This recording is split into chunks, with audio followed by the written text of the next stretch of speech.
Party के लिए कहा कि वो आप सभी जानते हैं, राणा सांगा आक्रांतों से डटकर लड़ा था देश की स्वाभिमान के लिए, देश की रक्षा के लिए। लेकिन अब राजनीति का स्तर इतना गिर गया, किसी महापुरुष, किसी संत, किसी होनहार नेता, किसी के बारे में कुछ भी बोला जाए, कोई मर्यादा रही नहीं। इसलिए ये जो जवान हमारा देश की सेवा करता है, और आपने देखा पुलवामा में हमला हुआ, क्या कभी आपने सुना था कि दुश्मन को हमारे जवानों ने अंदर पाकिस्तान की धरती पर जाकर जवाब दिया, उनको मारा, उनको धराशायी किया? ऐसा हमारा जवान है जिसके लिए लाल बहादुर शास्त्री ने जय जवान कहा था। और जय किसान वो किसान जो यहां पर बैठा हुआ है, जो पूरे देश की जनता का पेट भरता है, विपरीत परिस्थितियों में भरता है। मेरे को यहाँ की कोई जानकारी नहीं, लेकिन मेरे ईस्ट राजस्थान में रात में कड़ाके की ठंड में किसान कूड़ बोलकर अपनी फसल तैयार करता है। कई बार बिजली गिर जाती है, कई बार सांप खा जाता है, कई बार जंगली जानवर मार देते हैं। इन सारी विषम परिस्थितियों में भी मेरा राज्य का, मेरा देश का किसान परिश्रम करके देश की जनता का पेट भरता है। ऐसे किसानों को मैं नमन करना चाहता हूं। मैं मौजूद, मैं आपको हमारे पूर्व वक्ताओं ने, और उधर स्टॉल लगी है, अच्छा प्रदर्शन, हमें विभिन्न प्रकार की करीब 100 स्टॉल यहाँ पर लगी है। मेरे को खुशी है इस बात की कि हर जिले का कृषि विज्ञान के या होनहार किसान ने कितने अच्छे अच्छे प्रोडक्ट तैयार किए हैं। हमारे प्रधानमंत्री ने जो सपना देखा है कि मेरे किसान की आय दोगुनी होनी चाहिए, ऐसी सारी स्टॉल देखने के बाद मेरे को आज पता लगा है कि अगर राजस्थान के किसान इन सारी पद्धतियों को अपना ले तो हमारे किसान की आय दोगुनी हो सकती है, उसको नकारा नहीं जा सकता। मैंने गेहूं की वैरायटी यहाँ पर देखी, जौ की मैंने देखी, फल सब्जियों की यहाँ पर देखी, बाकी के राजीव का और दूसरे ग्रीन हाउस चेन्नई, ये सारा मैंने यहाँ पर देखा है। आप किसानों को पता होगा कि हॉर्टिकल्चर में भारत सरकार और राजस्थान सरकार मिलके जो आपको सब्सिडी दे रही है, वो कोई कम नहीं दे रही। आपके पॉली हाउस की स्थिति क्या है, ग्रीन हाउस की स्थिति क्या है, मेरे को पता नहीं, लेकिन जयपुर जिले में मैंने पॉली हाउस देखे हैं। 2 बीघा जिस किसान के पास जमीन है, उसको पॉली हाउस लगा के 2 बीघा में वो 15 लाख की नेट बचत करता है मेरे वहां का किसान। और उसमें सब्सिडी क्या है? 95%। आप 100 रुपए लगाओगे तो 95 सरकार देगी, किसान को 5 रुपए देना पड़ेगा। मेरा कहने का मतलब ये, भारत सरकार की योजना, चाहे हॉर्टिकल्चर की हो, चाहे एग्रीकल्चर की हो, चाहे पीडीएमसी हो, चाहे स्प्रिंकलर हो, जो भी योजना है, उनकी सब्सिडी का ज्यादा से ज्यादा लाभ उठाकर उनको ज्यादा से ज्यादा किसान उपयोग में करें। इससे ज्यादा से ज्यादा फसल पैदा होकर मेरे किसान के चेहरे पर खुशहाली लौटे, वैभूति लौटे, तो मैं मानूंगा कि राजस्थान का मैं सच में कृषि मंत्री हूँ और किसान का बेटा हूँ। हमें कुछ आगे लेकर आपके सामने आए हूँ, जिसमें वैसे तो आपको जानकारी मिल गई होगी, लेकिन हमारे यहाँ पर प्रधानमंत्री फसल बीमा, इसमें हनुमानगढ़ और गंगानगर के किसान काफी फायदा उठाते हैं। मैं चाहूंगा कि उसी लाइन पर जिस किसान की फसल का बीमा हो चुका है, उसका नुकसान हो चुका है, उसमें ज्यादा से ज्यादा भुगतान वैज्ञानिक तरीके जो उसका रिसर्च होता है वो सरकार देती है। लेकिन मैं आपको कहते जा रहा हूं कि जिस किसी भी किसान को जानबूझ के लापरवाही करके हमारे अधिकारी या फसल बीमा कंपनियां गड़बड़ करती हैं, आप उनकी जानकारी हमको दो, उनको सुधार कर लाभ देने की जिम्मेदारी हमारी है। आप किसी प्रकार से चिंता नहीं करें। उर्वरक के क्षेत्र में भी लंबी पूरी सब्सिडी सरकार देती है। इसमें उर्वरकों की उपलब्धता हमने भरपूर कराई है, जिसमें 15 दिसंबर 2023 से आज और 7.6 लाख मैट्रिक टन दिए हमने उपलब्ध कराया किसानों को। उसमें भी शिकायत आती है जब किसानों को जरूरत पड़ती है यूरिया की और डीएपी की, तो मारामारी होती है। कुछ ब्लैक मार्केटर्स हैं जो किसानों को साथ गड़बड़ करते हैं, लेकिन हम अभी ऐसी व्यवस्था कर रहे हैं कि अगली फसल में जब भी किसान को यूरिया डीएपी की जरूरत पड़े तो एक गट्टा भी ब्लैक नहीं हो, गायब नहीं हो, इसकी व्यवस्था हम एडवांस में करने जा रहे हैं ताकि किसानों के साथ कोई ठगी नहीं हो। इसी प्रकार हमने कृषकों के खेतों पर 4,329 डिग्गियों का निर्माण करवाया। आपके इलाके में डिग्गियां बहुत है, और उसके लिए हमने 112.35 करोड़ का अनुदान किसानों को दिया है। आप इसका ज्यादा से ज्यादा फायदा उठाएं। दूसरा, जल को बचाने के लिए हमने 19,538 किलोमीटर सिंचाई की पाइपलाइन दी है किसानों को। ये जानकारी मैं इसलिए दे रहा हूं कि आपको पता रहना चाहिए सरकार क्या कर रही है, और इसमें 32.85 करोड़ का अनुदान सब्सिडी हमने किसानों को दी है।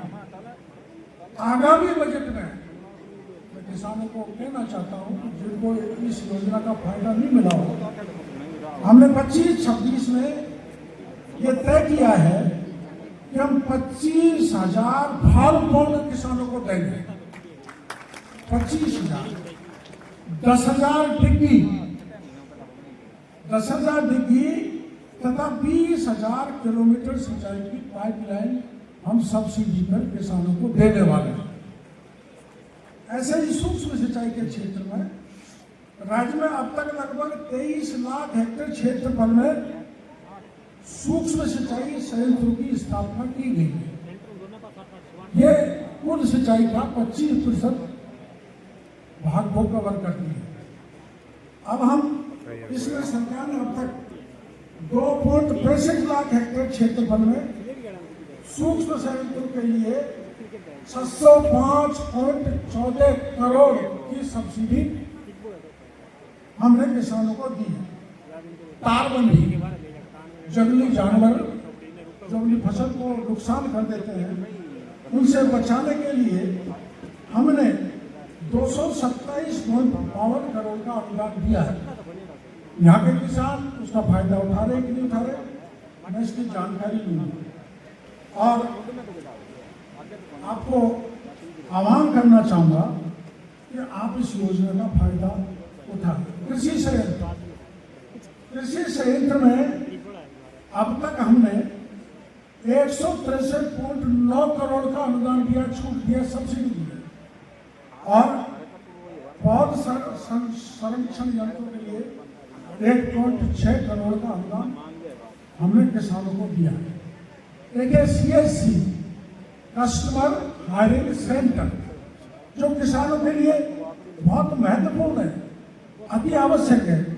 उसमें हमने 330 कस्टमर हायर सेंटर्स की स्थापना तक कर दी है, और 2025-26 में हम 1,000 कस्टमर हायरिंग सेंटर किसानों के बेनिफिट के लिए स्थापित करने जा रहे हैं। ऐसे ही आपके सेल हेल्थ कार्ड 25 दिसंबर 2023 तक आज की तारीख तक 9.67 लाख सॉइल हेल्थ कार्ड वितरित कर चुके हैं। जैविक खेती के लिए 1515 कृषकों को पशुपालन आधारित पद्धति तथा 24,105 वर्मी कंपोस्ट इकाई स्थापित की है। मैं किसानों से पूछना चाहूंगा, जरा हाथ खड़ा करें कि आप में से कितने लोगों ने वर्मी कंपोस्ट यूनिट लगाई है? बहुत कम, 2 2 4 1 5। आप ज्यादा से ज्यादा लगाएं। इसमें भरपूर टारगेट है और भरपूर सब्सिडी है। इसी प्रकार से जैविक खेती को बढ़ावा देने के लिए हम ये वर्मी कंपोस्ट को और ताकत देने के लिए जा रहे हैं। मैंने आपको ये आंकड़े महिलाओं, विशेषकर महिला जो यहाँ पर आई है, उन महिला कृषकों के सशक्तिकरण के लिए नवीन टेक्नोलॉजी को लागू करने के लिए 4,22,000 महिला कृषकों को हमने 2 दिवसीय प्रशिक्षण अब तक दे चुके हैं। सौर ऊर्जा में हमारा राजस्थान देश में नंबर 1 पर है और अब तक वर्तमान सरकार द्वारा 36,388 सोलर संयंत्र की स्थापना पर 577 करोड़ रुपए की सब्सिडी हम आपको दे चुके हैं। मेरे को भरोसा है यहाँ के किसान भी ये सोलर ऊर्जा का ज़्यादा से ज़्यादा फायदा उठाएंगे। इसमें ST/SC के लोगों को लिए 45,000 की अलग से सब्सिडी है आम किसान के अलावा।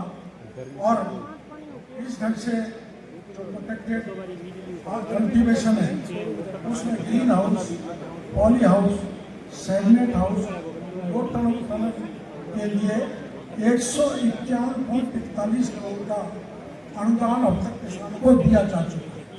ये मेरा आंकड़ा आपको इसलिए बताएं कि आपकी जानकारी में रहे कि केंद्र की सरकार और राजस्थान की सरकार किसानों के लिए क्या क्या कर रही है, कितनी कितनी छूट मिल रही है।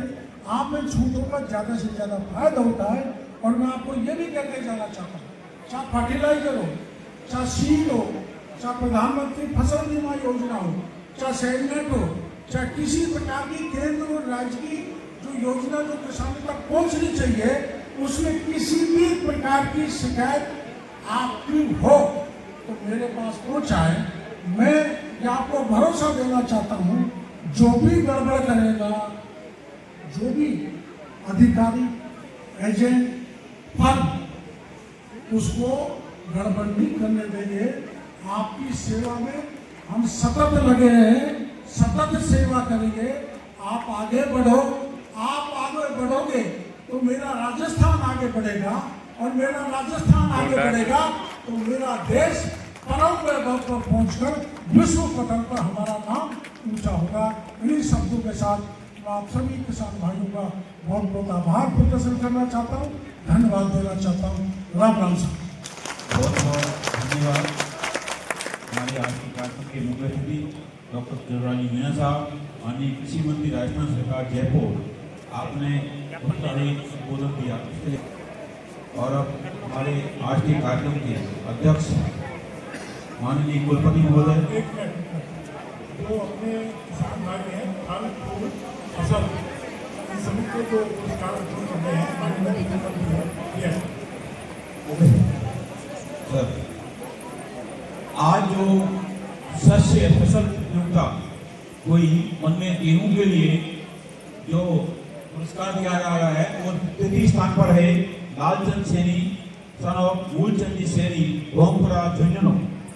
तृतीय स्थान प्राप्त किया लालचंद सैनी, पुत्र श्री मूलचंद सैनी, भोमपुरा झुंझुनू। ये है गेहूं के लिए फसल प्रतियोगिता आई के लिए। एक बार किसान भाई बैठ जाएंगे, सबसे आग्रह है, आप ही का कार्यक्रम है, एक बार बैठ जाएंगे। बस आप थोड़ी देर की बात है, ज्यादा देर नहीं है, मुश्किल से बहुत कम समय लेंगे। अब आप बैठ जाएं कृपया।